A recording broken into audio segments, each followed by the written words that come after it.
Bismillah wa salatu wa salam ala Sayyidina Rasulillah wa alihi wa sahbihi wa man wala.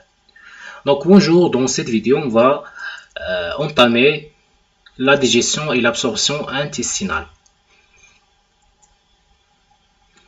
Donc on va commencer par les constituants de notre système, notre appareil digestif.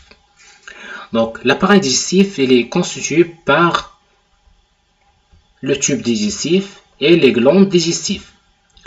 Donc, en ce qui concerne les glandes digestives, ce sont des organes qui aident à la digestion en sécrétant des enzymes. Donc, on distingue les glandes salivaires, les glandes gastriques, le foie, le pancréas et les glandes intestinales. En ce qui concerne le tube digestif, donc il est composé de la cavité buccale, c'est-à-dire la bouche, le pharynx, l'œsophage, l'estomac, l'intestin grêle ou bien le petit intestin et le gros intestin.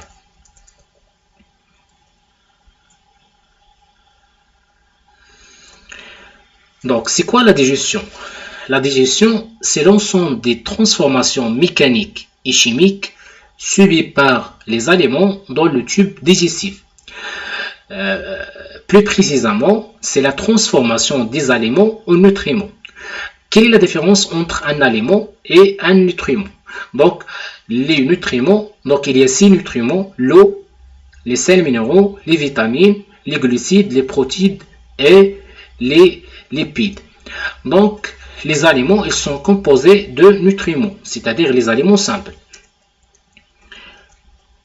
Donc, voici un schéma qui représente notre tube digestif. Donc, le tube digestif de l'homme, il est constitué par la bouche, l'œsophage, l'estomac, l'intestin grêle et le gros intestin. Donc, si on ajoute les glandes annexes, c'est-à-dire les glandes salivaires, les glandes gastriques, les glandes intestinales, le pancréas et le foie, on va construire ce qu'on appelle l'appareil digestif. Donc, tout le long du système digestif, la digestion permet de dégrader les aliments en nutriments, de plus en plus petits grâce à deux phénomènes. Donc, il y a deux types de digestion. Il y a la digestion mécanique et la digestion chimique. En ce qui concerne la digestion mécanique, donc, il se fait par l'action des dents, par la mastication et par la contraction des muscles de l'estomac. En ce qui concerne le deuxième type de digestion, c'est l'action chimique ou bien la digestion chimique qui s'effectue par l'action des sucs digestifs.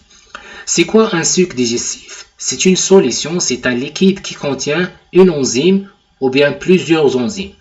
Qu'est-ce que ça veut dire une enzyme? C'est une molécule ou bien substance chimique de nature protéique qui va aider de fragmenter et de simplifier les grosses molécules. Donc, la digestion chimique des aliments, donc, il s'effectue par les sucs digestifs qu'on a déjà vu. Donc, en ce qui concerne les sucs digestifs, il y a la salive, le suc gastrique, le suc intestinal, le suc pancréatique et le suc intestinal. Donc ces sucs-là digestifs, ils contiennent des aliments qui coupent, des enzymes qui coupent les aliments. Donc quelles sont les étapes de la digestion? Donc il faut savoir que la digestion, elle se déroule en 3 étapes. Premièrement, la digestion, elle commence au niveau de la bouche. Donc on va voir dans cette diapositive la digestion buccale ou bien la digestion au niveau de la bouche. Donc la digestion des aliments commence au niveau de la bouche par la mastication sous l'action des dents. Au niveau buccal, c'est l'amidon et au niveau buccal, c'est-à-dire au niveau de la bouche, l'amidon est transformé en maltose par l'amylase salivaire. C'est quoi l'amylase salivaire? C'est une enzyme qui aide à la digestion chimique de l'amidon. Donc c'est quoi l'amidon? L'amidon, c'est un sucre complexe ou bien c'est un sucre composé qui contient plusieurs molécules de glucose.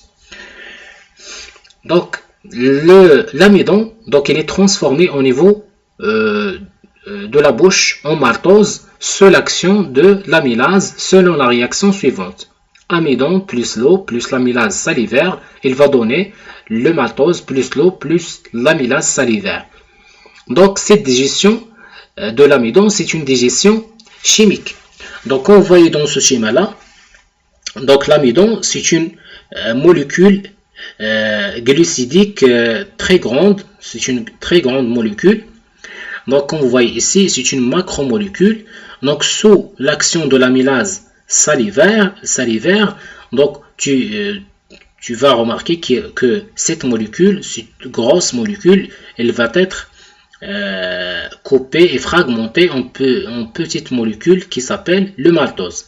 Donc c'est ce qu'on appelle la fragmentation ou bien la simplification moléculaire.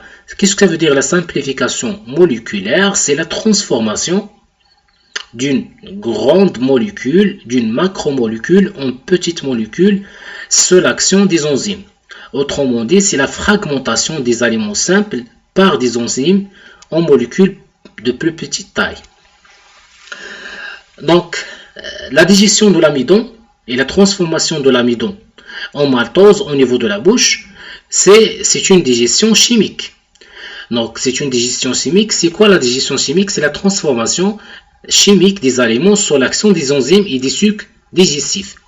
Les sucs digestifs, ce sont des substances chimiques, ou bien ce sont des solutions, des liquides qui contiennent une enzyme ou bien plusieurs enzymes. C'est quoi une enzyme? C'est une molécule qui permet la fragmentation, la simplification moléculaire des grosses molécules en molécules plus petites.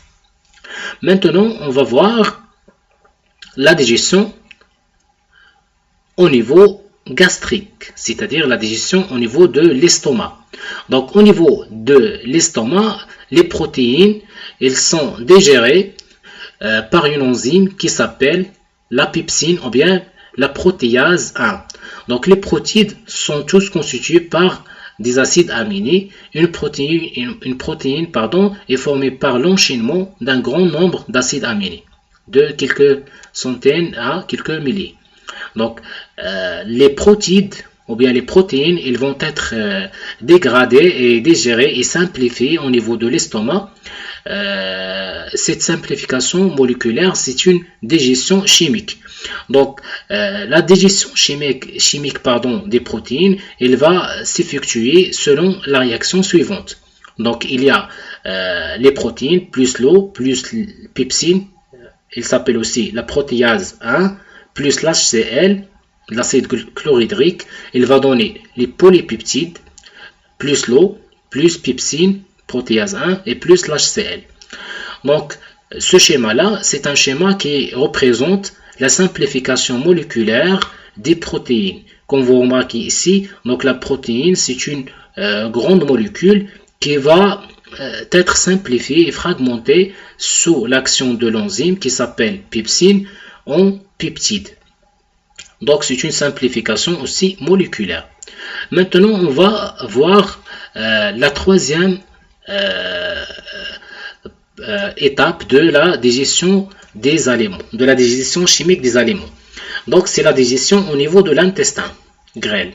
Donc il faut savoir que la bile et le suc pancréatique sont déversés dans le tube digestif au début de l'intestin et mélangent alors au bol alimentaire pour continuer la digestion chimique. C'est quoi la bile? La bile, c'est un liquide épais et visqueux produit par le foie et stocké au niveau des vésicules biliaires. Donc, quel est le rôle de la bile? Elle émulsionne les graisses afin de faciliter leur digestion chimique et leur absorption par l'intestin. Donc, la bile, comme j'ai déjà dit, c'est un liquide produit, ou bien c'est une solution produite par le foie qui permet de mélanger les lipides à l'eau.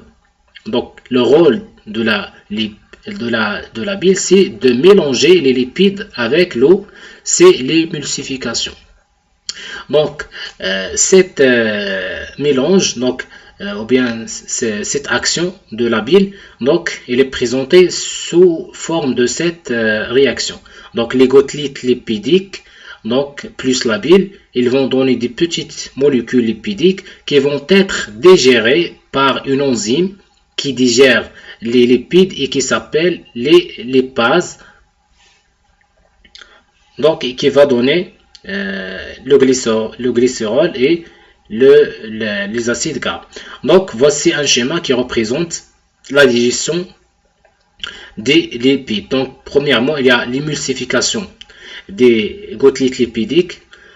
Donc cette émulsification, elle va donner des petites molécules lipidiques qui vont être digérées sous l'action des lipases, ce qui va engendrer par la suite le glycérol et l'acide gras. Donc au niveau aussi de l'intestin, il y a la digestion des polypeptides et du maltose. Donc en ce qui concerne les polypeptides, donc ils vont être digérés sous l'action des peptidases ou bien la protéase 2 plus l'eau, ils vont donner l'acide aminé plus l'eau plus le peptidase ou bien la protéase 2. La même chose pour le maltose. Donc le maltose, donc il va être digéré par le maltase et il va donner 2 molécules de glucose. Donc voici un tableau qui résume la digestion chimique des aliments. Donc au niveau de la bouche, les glandes salivaires, elles vont sécréter la salive. Donc la salive, elle contient une enzyme qui s'appelle l'amylase.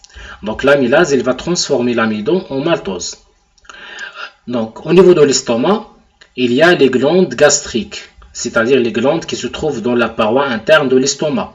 Ils vont libérer le suc gastrique qui contient une enzyme qui s'appelle protéase 1 ou bien pepsine et qui vont permettre de la simplification moléculaire des protéines en polypeptides. Donc, en ce qui concerne le pancréas, donc le pancréas, il va produire un suc digestif qui s'appelle le suc pancréatique, qui contient l'amylase pancréatique, la protéase et les lipases. Donc, l'amylase pancréatique, il va transformer l'amidon en maltose.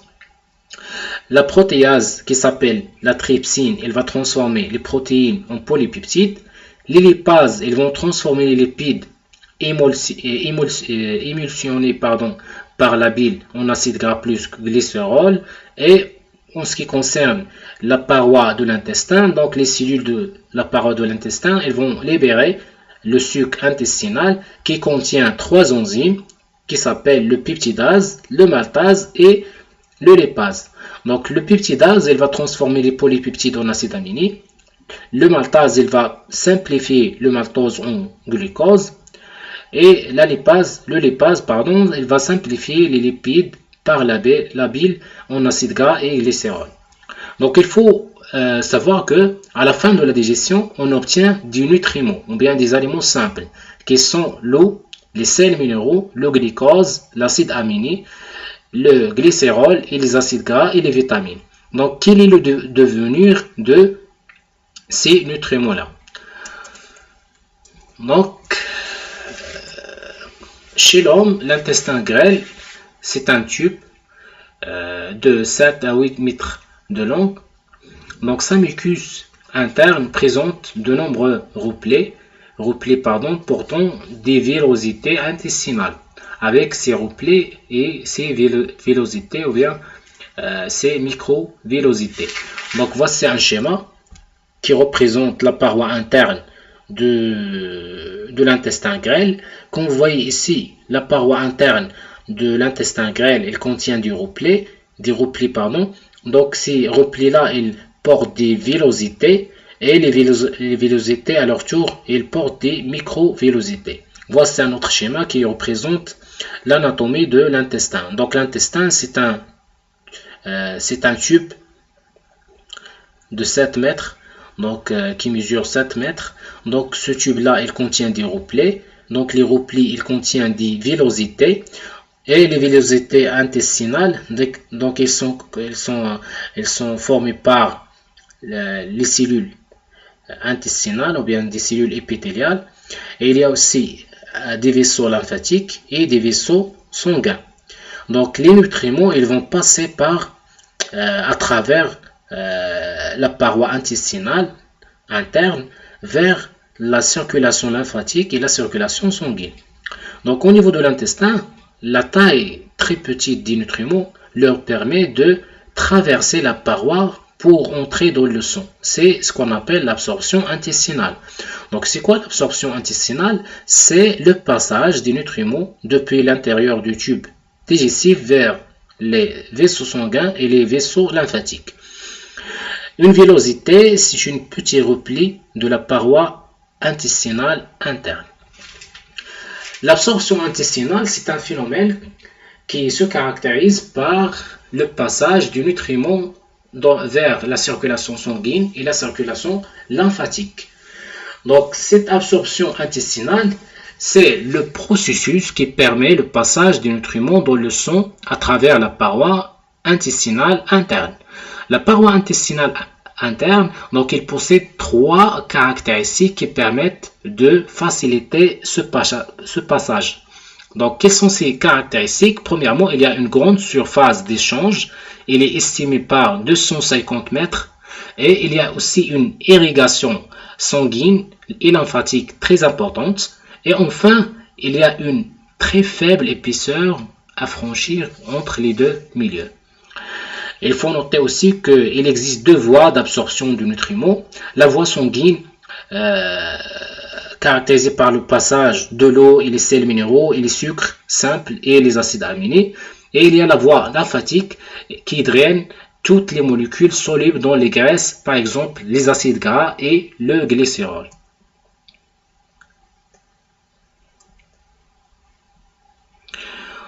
Donc on va terminer cette vidéo-là par les moyens, les risques qui menacent l'appareil digestif et les moyens de prévention. Il faut savoir que notre appareil digestif est exposé à plusieurs maladies comme par exemple la carie dentaire qui est un trou créé par l'acide libéré par des micro-organismes qui se trouvent dans la bouche et entre les dents. C'est la carie atteint le nerf, donc on aura une douleur au niveau des dents. Donc pour éviter cette maladie là, il faut nettoyer les dents chaque jour et après chaque repas. Il y a aussi l'intoxication alimentaire qui est causée par des micro-organismes et des bactéries qui se trouvent dans les aliments. Aussi il y a la constipation et la diarrhée. Donc la diarrhée, c'est la deuxième cause de la mortalité, c'est chez les enfants de moins de 5 ans dans le monde.